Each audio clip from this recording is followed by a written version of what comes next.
Good evening students, you are most welcome to your YouTube channel.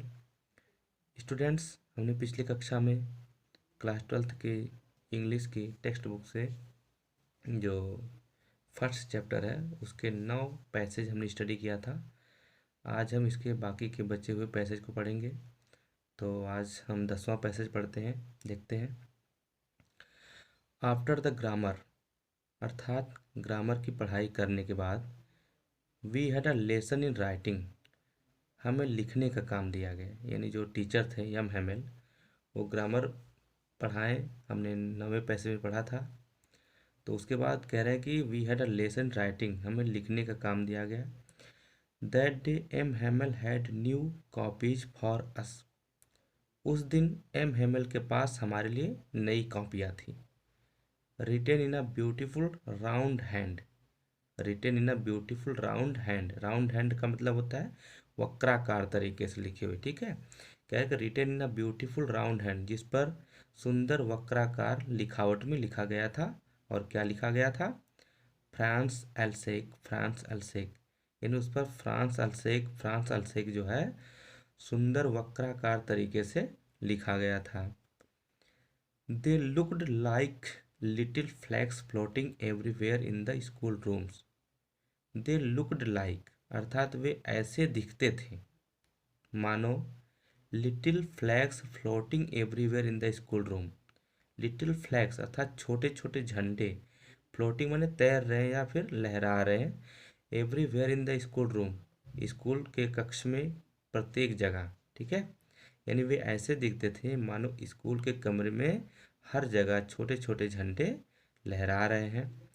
Hung from the rod at the top of our desk, जिसे हमारे desk के ऊपर एक rod से लटकाया गया हो। ठीक है, यानी ऐसा प्रतीत हो रहा था कि वे स्कूल में बिल्कुल छोटे छोटे झंडों की तरह बिल्कुल लहरा रहे हैं, और मालूम पड़ता था कि हमारे डेस्क के ऊपर एक रॉड से या एक छड़ से इन झंडों को लटकाया गया है। ठीक है, you are to have seen how every one set to work, कह रहा है कि आप देख सकते थे, आपको देखना चाहिए था।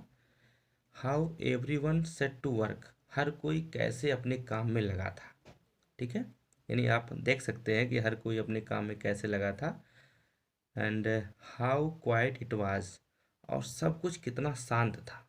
यानी उस दिन बिल्कुल कोई शोर शराबा नहीं था, पूरा विद्यालय बिल्कुल शांत था।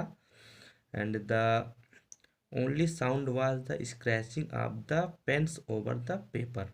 स्क्रैच, स्क्रैच का मतलब होता है रगड़, यानी रगड़ने की आवाज़। जैसे कलम से कोई चीज़ पेपर पे लिखा जा रहा है तो उसके रगड़ की आवाज़ को कह रहा है कि स्क्रैचिंग ऑफ द पेन्स। ठीक है, correct, the only sound was the scratching of the pens over the paper, यानी सब कुछ बिल्कुल शांत था और केवल एक ही आवाज़ आ रही थी, और यह थी कलम से पेपर पर लिखने की रगड़ की आवाज़। ठीक है ना, कलम से पेपर पर लिखने की जो रगड़ने की आवाज़ थी, स्क्रैच करने की आवाज़ थी, वही आवाज़ केवल आ रही थी। ठीक, वंस सम बीटल्स फ्ल्यू इन, फ्ल्यू इन, ठीक है, वंस वन एक बार, सम बीटल्स, बीटल्स जानते हैं भंवरे को कहा जाता है, एक प्रकार का कीट होता है। वंस सम बीटल्स यानी एक बार कुछ भंवरे, फ्ल्यू इन यानी उड़ करके अंदर आए।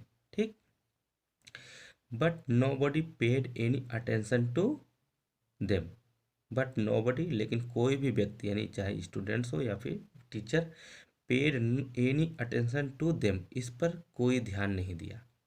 ठीक है, not even the little littlest ones, यानी लिटिलेस्ट वन जो छोटे छोटे बच्चे उनको कहा जा रहा है।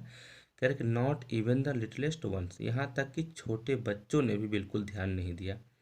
Who worked right on tracing their fishing rods hooks, ठीक है, who worked right on tracing their fish hooks, यानी फिश हुक्स को कहते हैं जो मछली पकड़ने वाली जो कटिया होती है उसको कहा जाता है। कह रहा है कि who worked right on tracing their fish hooks, जो अपनी मछली पकड़ने वाली जो कटिया है उसमें बिल्कुल व्यस्त थे और या उसको बना रहे थे। As if it was French too, as if it was French too, अर्थात कह रहा है कि मानो यही इनके लिए फ्रांसीसी भाषा है। ठीक, ऑन द रूफ, छत पर, the pigeons cooed very low. Pigeons माने कबूतर, कूड माने कूको करने की आवाज़ को कहा जाता है। The pigeons cooed very low, यानी कबूतर जो थे बहुत ही धीरे धीरे कू करते हैं, बोलते हैं, ठीक है। And I thought to myself, और मैंने सोचा, will they make them sing in German even the pigeons.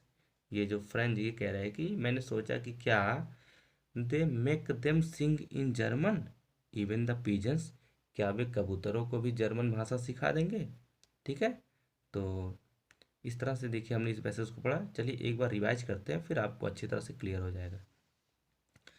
After the grammar यानी व्याकरण की पढ़ाई करने के बाद, we had a lesson in writing, हमें लिखने का काम मिला, ठीक। ग्रामर की पढ़ाई करने के बाद यानी व्याकरण की पढ़ाई करने के बाद हमें लिखने का काम मिला। That day M Hamel had new copies for us, उस दिन एम हेमल के पास हमारे लिए नई कॉपियाँ थी। Written in a beautiful round hand, है ना, written in a beautiful round hand, यानी जिस पर सुंदर वक्राकार लिखावट में लिखा गया था। फ्रांस अलसेक, फ्रांस अलसेक, क्या लिखा गया था? फ्रांस अलसेक, फ्रांस अलसेक, यानी उस पर सुंदर वक्राकार लिखावट में फ्रांस अलसेक, फ्रांस अलसेक लिखा हुआ था। जैसे हम लोग अपने यहाँ कर्सिव लिखते हैं ना, उसी तरह से बिल्कुल जो है, ठीक, उसी को कहते हैं वक्राकार लिखावट, ठीक है। कह रहे कि they looked like little flags floating everywhere in the school room, है ना, यानी कह रहा कि वे ऐसे दिखते थे, दे लुक्ड लाइक, वे ऐसे दिखते थे मानो little flags floating everywhere in the school room, जो मानो छोटे छोटे झंडे जो है स्कूल के कमरे में हर जगह फ्लोटिंग कर रहे हैं, यानी उड़ रहे हैं, लहरा रहे हैं या फिर तैर रहे हैं, ठीक, ऐसा प्रतीत हो रहा था, ठीक है। Hung from the rod at the top of our desk, जिन्हें हमारी डेस्क के ऊपर एक रॉड से या फिर एक छड़ से लटकाया गया हो, ऐसा मालूम दे रहा था, ठीक है। You are to have seen how everyone set to work, यानी आप देख सकते थे या आपको देखना चाहिए था कि किस तरह से हर कोई अपने काम में क्या था, लगा हुआ था, सेट था, ठीक, हर कोई अपने काम में क्या था, सेट था, बिल्कुल यानी लगा हुआ था, व्यस्त था। And how quiet it was, और सब कुछ कितना शांत था, बिल्कुल जो है। The only sound was the scratching of the pens over the paper, और केवल एक ही आवाज़ आ रही थी, और वह यह थी पेन से पेपर पर लिखने की रगड़ की आवाज़, ठीक है ना, अर्थात पेन से कागज़ पर स्क्रैच करने की आवाज़ के अलावा कोई और आवाज़ वहाँ पे नहीं आ रही थी, यानी सब कुछ इतना शांत था, बिल्कुल। वंस सम बीटल्स फ्लेव इन, एक बार कुछ भंवरे उड़ कर के अंदर आए, ठीक। But nobody paid any attention to them, but nobody यानी लेकिन कोई भी व्यक्ति नहीं, पेड एनी अटेंशन कोई ध्यान दिया, ठीक है, टू देम यानी उन पर, अर्थात कोई भी व्यक्ति उन पर कोई ध्यान नहीं दिया। नॉट इवन द लिटिलेस्ट वंस, यहाँ तक कि छोटे छोटे बच्चों ने भी बिल्कुल ध्यान नहीं दिया। Who worked right on tracing their fish hooks, जो अपनी मछली पकड़ने वाली कटिया को बना रहे थे, ठीक। As if that was French too, है ना, मानो यही इनके लिए फ्रांसीसी भाषा है, ठीक, यानी वे अपने काम में इस तरह से लगे थे कटिया बनाने में, छोटे बच्चे वैसे भी, ठीक है, तो मानो यही उनके लिए फ्रांसीसी भाषा है, ठीक है। ऑन द रूफ अर्थात छत पर, the pigeons cooed very low, जो कबूतर थे बहुत ही धीरे धीरे बोल रहे थे या कू कर रहे थे। And I thought to myself, और मैंने स्वयं में विचार किया, will they make them sing in German even the pigeons, यानी कह रहा है कि मैंने सोचा क्या ये कबूतर को भी जर्मन भाषा सिखा देंगे। तो इस तरह से देखिए ये 10वां पैसेज है, मैंने बिल्कुल स्पष्ट रूप से आपको बताया, तो आप इसको ईजिली पढ़ेंगे धीरे धीरे तो एकदम समझ में आ जाएगा, ठीक है। कहानी को समझना बेहद ज़रूरी है, क्या स्टोरी इसमें बताई गई, ताकि आपको क्वेश्चन आंसर करने में कोई प्रॉब्लम ना हो। तो चलिए अब 11th वाला पैसेज हम स्टार्ट करते हैं। When ever I looked up from A my writing, when ever मतलब जब कभी होता है, लेकिन यहाँ पे आप जब समझिए। When ever I looked up from my writing, जब मैं अपने लिखने से ऊपर देखा या लिखते हुए मैंने ऊपर देखा, I saw M Hamel sitting motionless in his chair. देखिए मोशनलेस का मतलब होता है, मोशन का मतलब गति होता है और मोशनलेस का मतलब बिना गति किए, बिना हिले डुले, यानी बिल्कुल स्थिर शांत। ठीक है, कह रहे कि जब मैं अब लिखते हुए ऊपर देखा तो मैंने देखा कि M Hamel sitting motionless in his chair. M Hamel बिल्कुल स्थिर अवस्था में अपनी कुर्सी पर बैठे थे। And gazing first, gaze means घूरना होता है, एकदम एकटक देखना जिसको कहते हैं। And gazing first at one thing then at another. कह रहे कि और गेज कर रहे थे, नहीं घूर रहे थे, फर्स्ट माने पहले, एट वन थिंग माने एक चीज़ को, यानी पहले एक वस्तु को घूर रहे थे, देन एट अनदर तब दूसरे वस्तु को घूर रहे थे, अर्थात एक के बाद दूसरी वस्तु को वे घूर रहे थे बैठ करके। As if he wanted to fix in his mind just how everything looked in that little school room. ठीक है, कह रहे हैं कि कहाँ गए देखते हैं, एज इफ मतलब मानो, he wanted to fix in his mind, वह उसे अपने माइंड में बिल्कुल स्थिर कर लेना चाहते थे, फिक्स कर लेना चाहते थे, रख लेना चाहते थे। जस्ट हाउ, ठीक उसी तरह, जिस तरह से everything looked in that little school room, जिस तरह से उस छोटे से स्कूल के कमरे में हर चीज़ दिखाई देती थी। अर्थात आप कह सकते हैं मानो इस उस छोटे से स्कूल के कमरे में दिखाई देने वाली प्रत्येक चीज़ को ठीक उसी तरह उसे अपने माइंड में, अपने मस्तिष्क में बिल्कुल फीड कर लेना चाहते थे, बिल्कुल स्थिर कर लेना चाहते थे। ठीक है, फैंसी, फैंसी का मतलब होता है कल्पना करना। ठीक है, कल्पना करिए, विचार करिए, सोचिए, इमेजिन। ठीक, फॉर 40 ईयर्स यानी 40 सालों तक, he had been there in the same place, यानी वह 40 सालों तक एक ही स्थान पर रहे। ठीक है, और विथ हिज गार्डन आउटसाइड, उनका जो बगीचा था कहाँ था, आउटसाइड द विंडो, ठीक उनकी खिड़की के बाहर था। ठीक, and his class in front of him, और उनका जो क्लास था ठीक उनके कमरे के सामने था, है ना। एंड जस्ट लाइक दैट, और ये सारी चीज़ें जो है जैसे पहले थी वैसे अभी भी थी, है ना। Only the desk and benches had been worn smooth.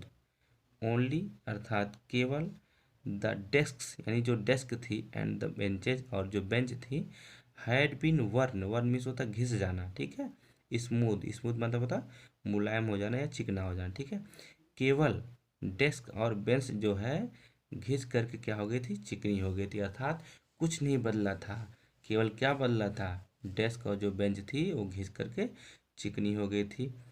और कह रहा है कि the walnut trees in the garden, walnut का मतलब होता है अखरोट, the walnut trees in the garden, जो गार्डन में यानी बगीचे में जो अखरोट का पेड़ थे, वे क्या हो गए थे, वर टालर, वे बड़े हो गए थे। यानी वे पहले तो जब लगाया गया तो जाहिर सी बात है छोटे थे, लेकिन अब क्या हो गए कि बड़े हो गए थे। And the hop wine, hope wine का मतलब होता है बेर, बेर मतलब समझते हैं लताएं किसी भी चीज़ की, जैसे लौकी हो गया, कद्दू हो गया, तो उसकी लताएं जो होती हैं, टहनियाँ दूर तक फैल करके जाती है, उन्हीं को कहते हैं। ठीक है, and the hop vine that he had planted himself twined about the windows to the roof. कह रहे कि और जो बेर थी, दैट ही हैड प्लांटेड, जिसे उन्होंने ही स्वयं लगाया था, ही हैड प्लांटेड हिमसेल्फ, जिसे उन्होंने ही स्वयं लगाया था। ट्विंड, ट्विंड मतलब तो घूम फिर करके, है ना, या इधर उधर करते हुए, twined about the windows to the roof, यानी घूम फिर करके वो खिड़की से होकर के कहाँ चली गई थी, छत पर चली गई थी। ठीक है, तो चलिए एक बार इसको हम फिर से रिवाइज करते हैं। When ever I looked up from my writing, जब मैं अपना लिखने वाला काम करते हुए ऊपर देखा, ऐसा मैंने देखा, M Hamel sitting motionless in his chair. ठीक है, एम हेमल जो है बिना हिले डुले बिल्कुल स्थिर अवस्था में अपनी कुर्सी पर बैठे हुए थे। ठीक है, and gazing first at one thing, और पहले एक चीज़ को घूरते, देन एट अनदर, और तब दूसरी चीज़ को घूरते, यानी एक के बाद दूसरी चीज़ को वे घूर रहे थे इधर उधर, है ना। जैसे आदमी बिल्कुल विचार मग्न होता है, कुछ सोचता रहता है, तो बिल्कुल एक जगह पर इधर उधर घूरता रहता, ध्यान लगाता। ठीक है, as if he wanted to fix in his mind just how everything looked in that little school room. ठीक है, कह रहे कि मानो ही वांटेड टू फिक्स, वह फिक्स कर लेना चाहते थे हर चीज़ को अपने मस्तिष्क में, है ना। और ठीक वैसे ही जैसे ही ये चीज़ें या जिस तरह से ये चीज़ें उस छोटे से स्कूल के कमरे में दिखाई देती थी, है ना। तो कह रहा है कि मानो उस छोटी सी स्कूल के कमरे में दिखाई देने वाली प्रत्येक चीज़ को ठीक उसी तरह या उसी रूप में अपने मस्तिष्क में फीड कर लेना चाहते थे, रख लेना चाहते थे। ठीक है, फैंसी मतलब सोचिए, कल्पना करिए, for 40 years he had been there in the same place, यानी 40 सालों से वह एक ही स्थान पर पड़े रहे। With his garden outside the window, उनका जो बगीचा था वो ठीक उनकी खिड़की के बाहर था। And his class in front of him, और उनका जो क्लास था ठीक उनके कमरे के सामने था। जस्ट लाइक दैट, और ये चीज़ें पहले भी वैसे थी और अभी भी वैसे ही हैं। ठीक है, only the desk and benches had been worn smooth, केवल डेस्क और बेंचेज, जो डेस्क और बेंचेज थी वो क्या हो गई थी, स्मूथ हो गई थी। वर्न माने घिस करके, केवल डेस्क और बेंच जो है वो घिस करके स्मूथ हो गई थी, मुलायम हो गई थी, चिकनी हो गई थी। The walnut trees in the garden, जो गार्डन में यानी बगीचे में जो अखरोट के पेड़ थे वर टालर, वे पहले से ज़्यादा बड़े हो गए थे।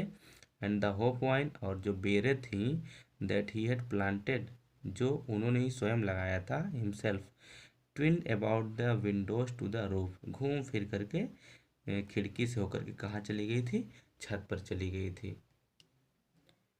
How it must have broken his heart to leave it all, poor man, to hear his sister moving about in the room above packing their trunks। Trunks का मतलब होता है सर सामान जिसको कहते हैं। कह रहा है कि how it must have broken his heart to leave it all, poor man, to hear his sister moving about in the room above packing their Trunks.